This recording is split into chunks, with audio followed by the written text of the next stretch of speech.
Good afternoon, everyone, and good morning to those on the European continent. Welcome to the first ATF Plugged In series. This 45-minute session will give us an update on the unique market that the Philippines has evolved into. Joining us are veteran buyers from significant platforms in the Philippines. With us today, we have Isabel Enriquez, Content Acquisitions Manager from Cignal TV, Wilson Tieng, President and CEO of Solar Entertainment, and Yazmin Basa, Head of Content from View. We're also privileged to have Michelle Lin, APAC Manager of K7 Media, joining us as this session's moderator. She will begin the session with a quick overview of the market, sharing some exclusive statistics. Let's welcome Michelle as we begin this session.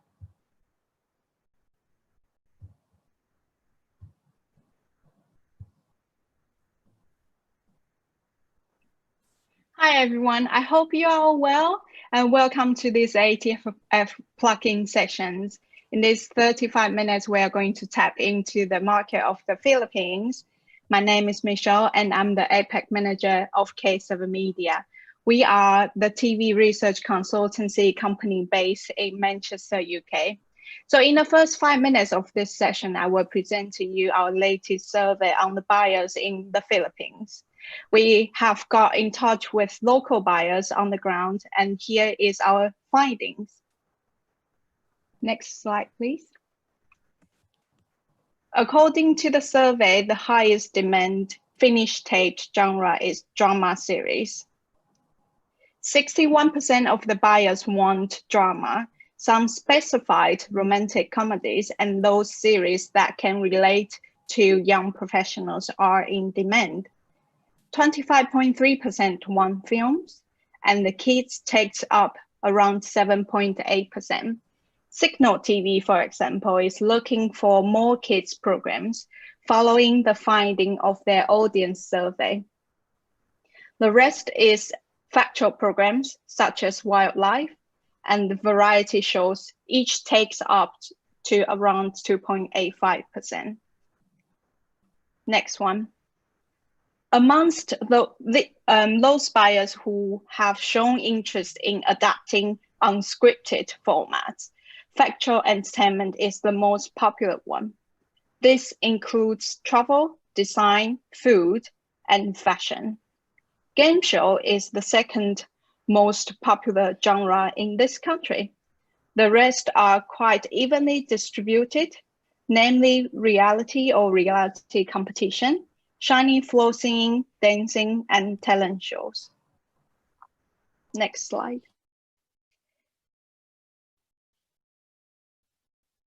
COVID-19, next slide, please.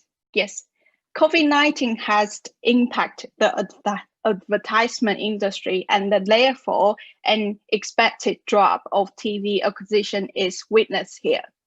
A few of the buyers said that they are exploring the library and have more interest in easy to localize programs than others. However, as the cancellation of the sports events, a couple of buyers have looked into films, dramas, and sport-related shows for those TV slots. An interesting point here to notice is that the partnership and output deal are one way to secure sales. Next slide. When asked about the interest in co-producing dramas with other players, 4 buyers say yes. That includes Cignal and View. Cignal, for example, has done a movie with Fox Network Group and is currently producing a new Half-World series with HBO. Next. In terms of developing a new non-scripted format with other players, 3 broadcasters, including Cignal, have expressed that they are very keen and hope this pandemic-influenced environment can recover quickly so discussions can proceed. Lastly, budgets. Budgets are, as you expected, most confidential, but these are the ballpark figures Even so, buyers' budget vary on the size of the channels and the type of the shows. Films, for example, vary from $15,000 to $1,500. Scripted finished tapes vary from $5,000 per episode to $300 per 30 minutes episode. Kids programs are around $1,000 to $500 per episode. I hope these figures have given you a good picture of the current Filipino market. Now I'd like to welcome my panelists, CEO Wilson from Solar Entertainment, Head of Content Acquisition Isabel from Cignal, and Head of Content Yazmin from View. Welcome you all.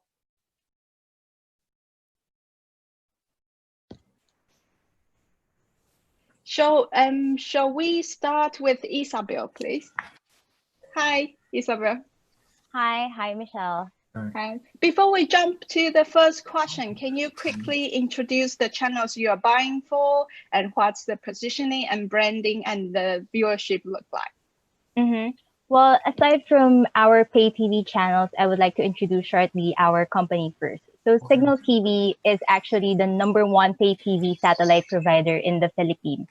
With over 2.2 million subscribers nationwide, we bring the best and the most HD channel lineup in the market.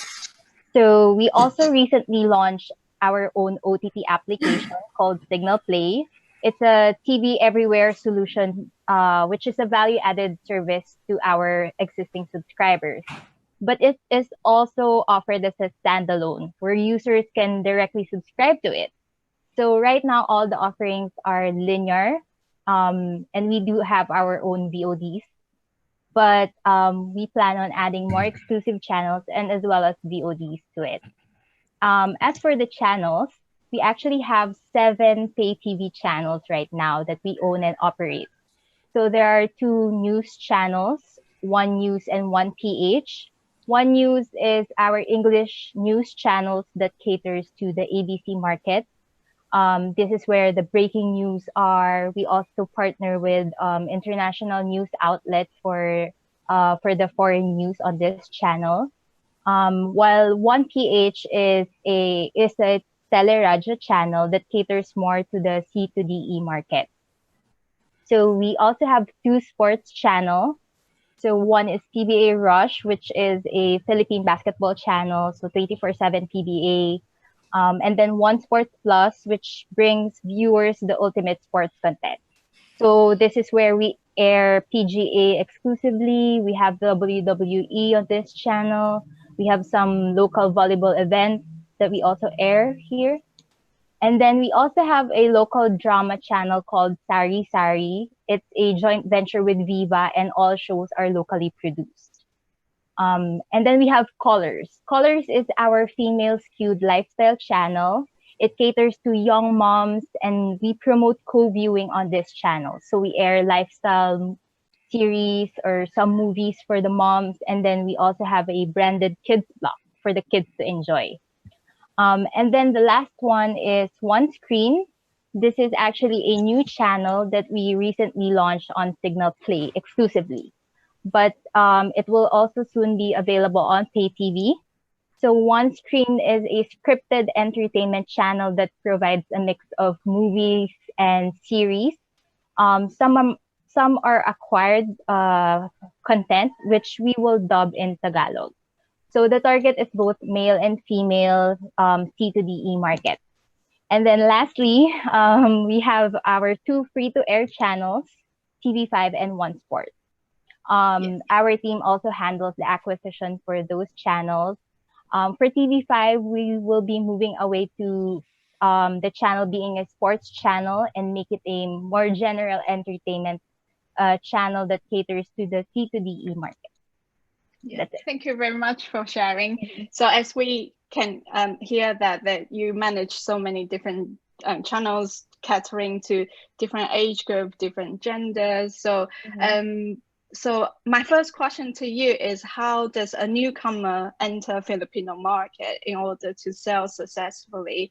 Is it through distributor or co-production or commissioning work? Well, for us, we still do license programs for the channels.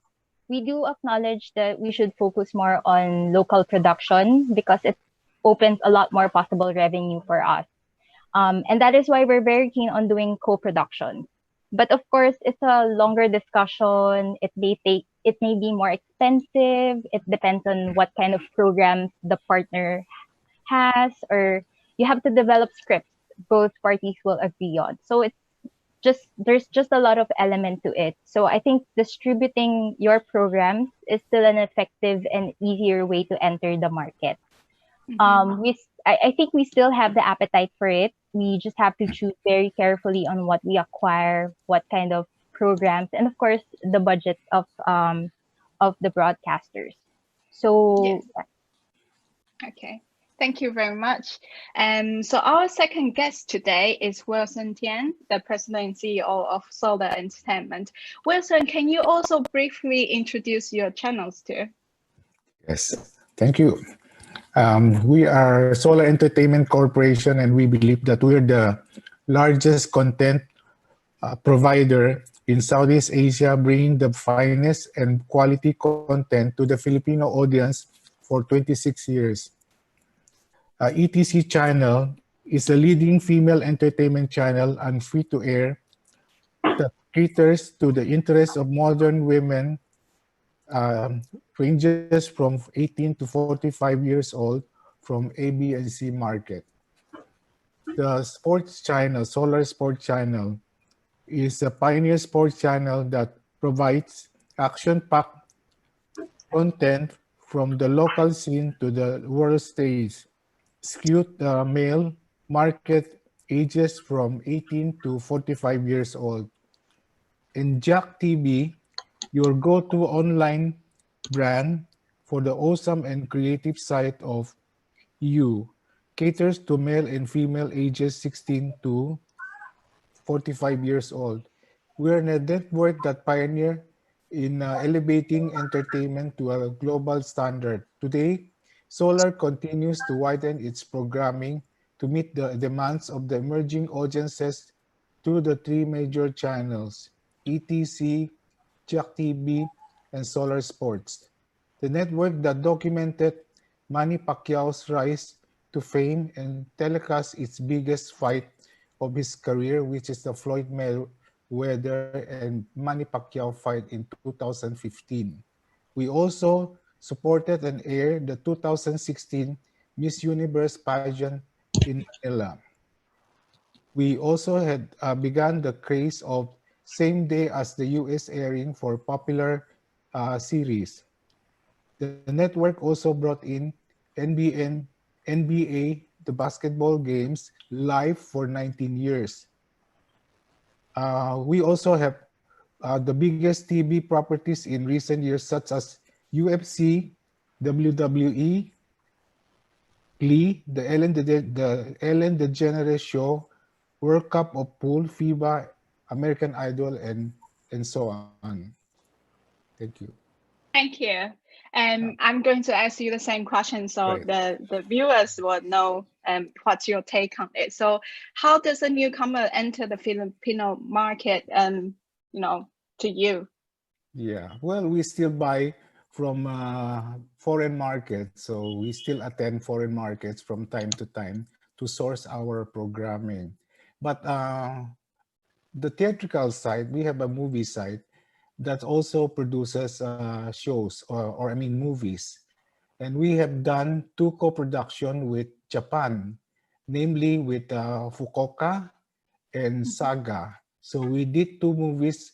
One is still in the can. We have not released because of the COVID.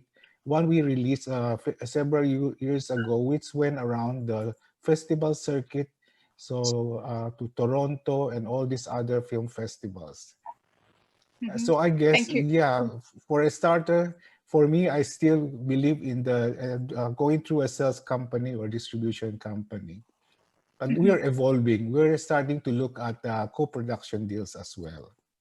Yes, that's very good to know. So our third guest, Yazmin Basa, Head of Content View Platform. Yazmin, will you also give our viewers some latest information about View2 and what's your take on the same question, the best way to enter Filipino market and also sell successfully?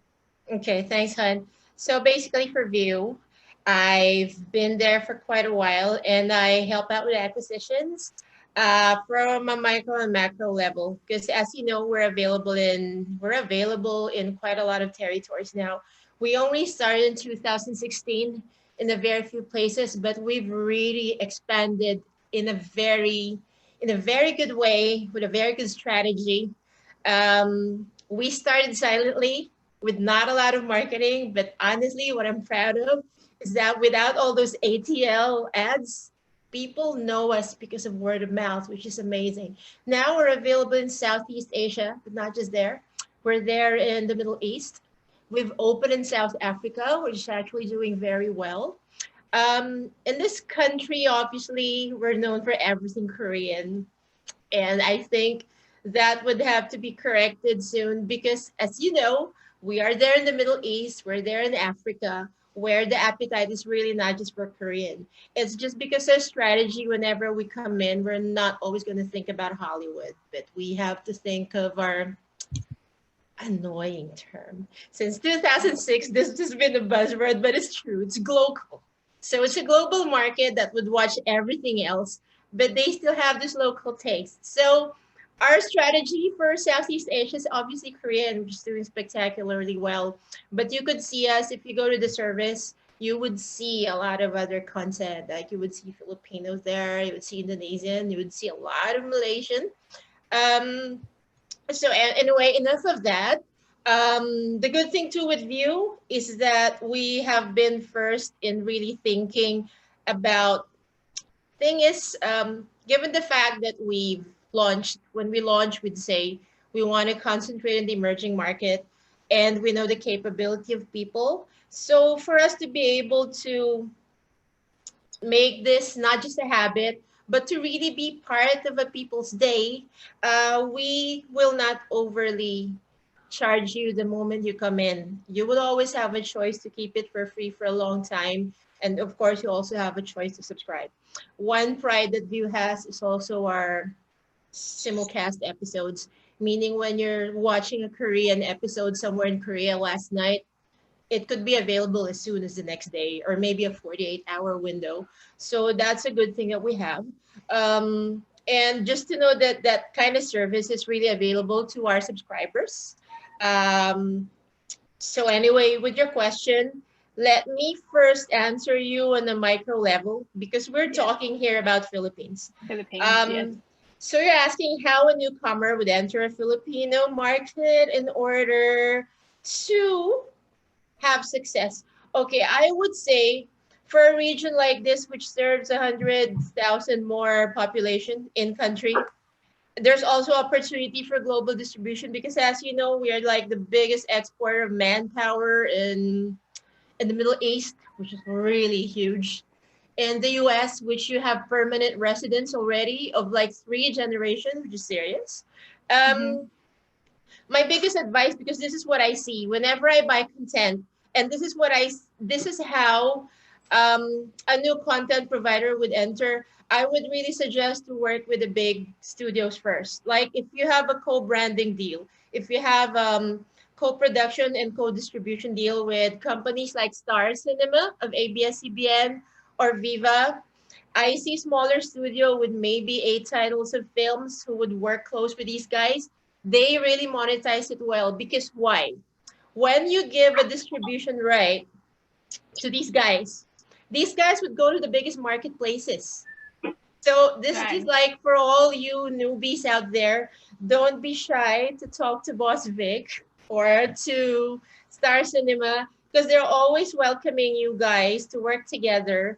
If you give the rights to them, the first thing these guys would do is they would take your content to the biggest marketplaces like MIPCOM, Con TV, Con Film, ABS goes there.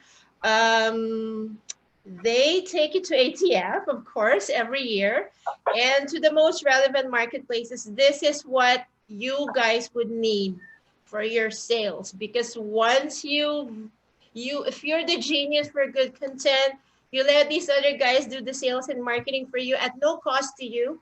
Whenever you make a sales, you'll just be making a commission from them. So once your content is done, you give it to them, then that's your passive income. You don't need to hire salespeople to make the money. You don't need to call everyone out there, and it's hard to gather everyone out there unless you have access to these databases that we have from Content Asia or MIPCOM.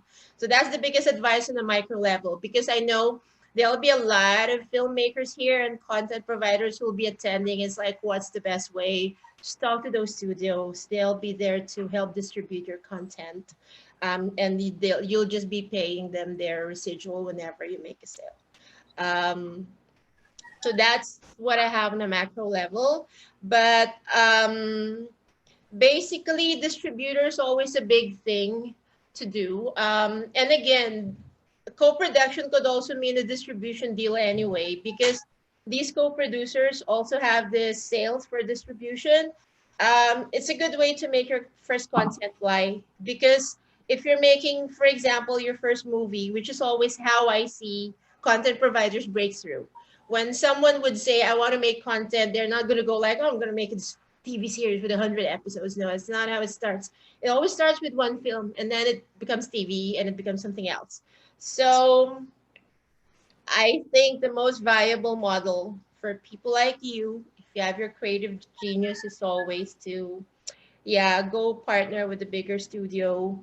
You may or may not be happy with the first business model, but it will somehow convince you to make more. Because if you make one and it's such a genius content, and at the end of the day, after 5 years, you're still not selling, you're not going to make more content. Yeah. So just to encourage everyone to keep making content, try to work with as much people. And just another context I have before I end this thing, before I wrap, is that you know that even the biggest studio work with other big studios and with other big distributors. They help each other. Like things like Paramount would have this, a big company like Paramount would have at least 5 other partners for the films they make in order to bring it to the whole world and to make the experience as less traumatic as possible. So that's it. Thank you very much for your valuable insights. So honest, but I think for a totally new market, there's definitely a benefit of cooperating with the big boss first. So for the following questions, they are collected from our registered viewers of this session. There are a few dozens of them, and I have selected the most commonly asked one. So the first question is to Isabel. What challenges and solutions do you see for foreign content sales? Have you acquired Russian drama, for example, before? If yes, what are they? If no, why not? What are the challenges? Well, for us, the first challenge we see with foreign content is the relatability of the programs to our viewers. Can it connect to the Filipinos? Can we relate to their stories or the characters, and sometimes even the actors? So we really have to select foreign programs that we acquire. And then, of course, the language. We find out that C2DE viewers, they prefer shows that are dubbed in Tagalog. So that's one solution that we are doing. For example, for TV5, we've been dubbing Hollywood movies and even series to cater to the target audience. And the same plan for One Screen. We plan on dubbing some series and movies that we will air on that channel. Another challenge for us is that most foreign content are available in the internet. So it's easy to download, it's easy to watch online, sometimes illegally. So I think that's why dubbing the shows reaches more viewers for us. So One Screen, the target audience of One Screen is the C2DE market. So they doesn't always have access to the internet. So it actually gives us the opportunity to reach more viewers and to make just to make sure that the channels are available to them. And then Yes. we ever acquired Russian content? We actually haven't. We feel that our viewers doesn't relate well to their stories. The places are unfamiliar. The culture is different, so it's just not relatable to our viewers. However, I think we are more open now to other Asian content. So it's not just Korean or Japanese or Chinese. We are actually exploring more Thai dramas, for example. We recently partnered with JKN for some of their series. So it just gives more variety for us. Thank you very much for your insights. So before we continue, I'd like to mention that there will be a survey happening from now and onwards. So please do take part in it while we continue to engage in this very interesting discussion. My second question to Wilson, what kind of factual and documentary and factual entertainment programs are you looking into buying? Can you name a few that perform well on your channels as well as the latest picked up titles? Okay, we are into lifestyle content featuring travel, home design, home improvement, fashion, food, and wellness. But we also are in the lookout for any fresh, unscripted reality title that could appeal to our female audiences. For sports, we're on the lookout for reality competition type of unscripted content that could feature healthy fitness teamwork. Mm-hmm. Can you share your latest picked up titles with us? For example, in the 2020, what are the factual entertainment programs you have bought, for example? Yes. We have picked up and airing now Zoe Extraordinary playlist. We still are airing ET Tonight or ET Weekend. We also have new season of Flirty Dancing and Gordon Ramsay's 24-Hour to Hell and Back and the Chef Line. We also just acquired a package of 20 movie titles and we will be airing it soon. For our sports channel, we have acquired Fight Mac, Fight Night Global, Bare Knuckles, and a number of local shows as well. Okay, thank you so much.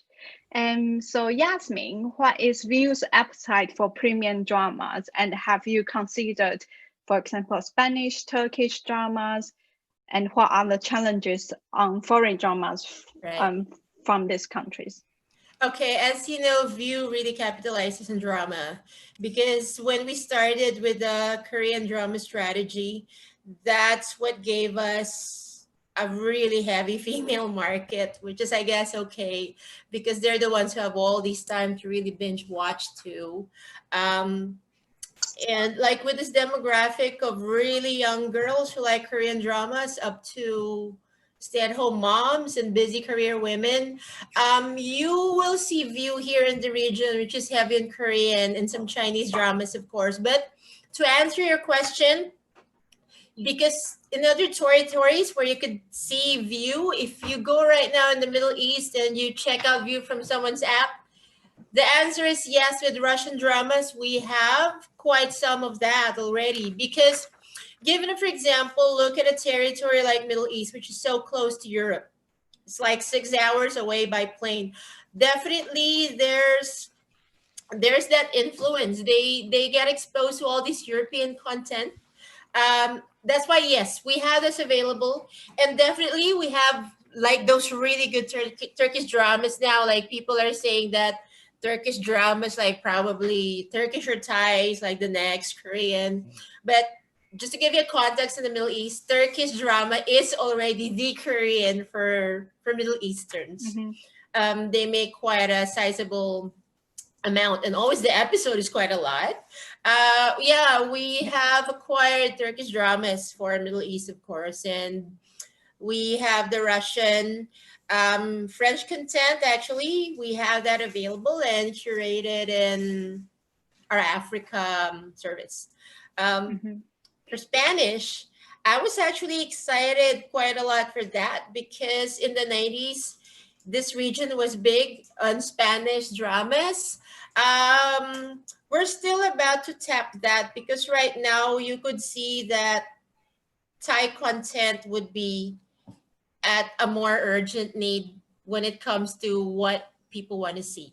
So we're always listening, we're always in the marketplaces, we're always making our research on what people want to watch. Slowly we'll get there.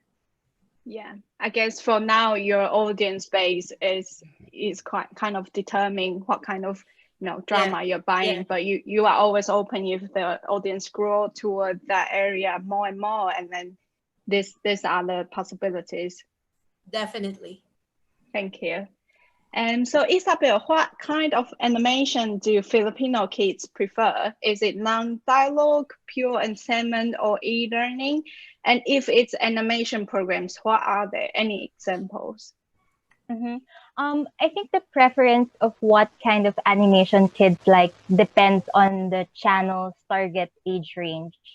So basically, Filipino kids like animation, both e-learning and pure entertainment. For example, preschoolers maybe consume more e-learning.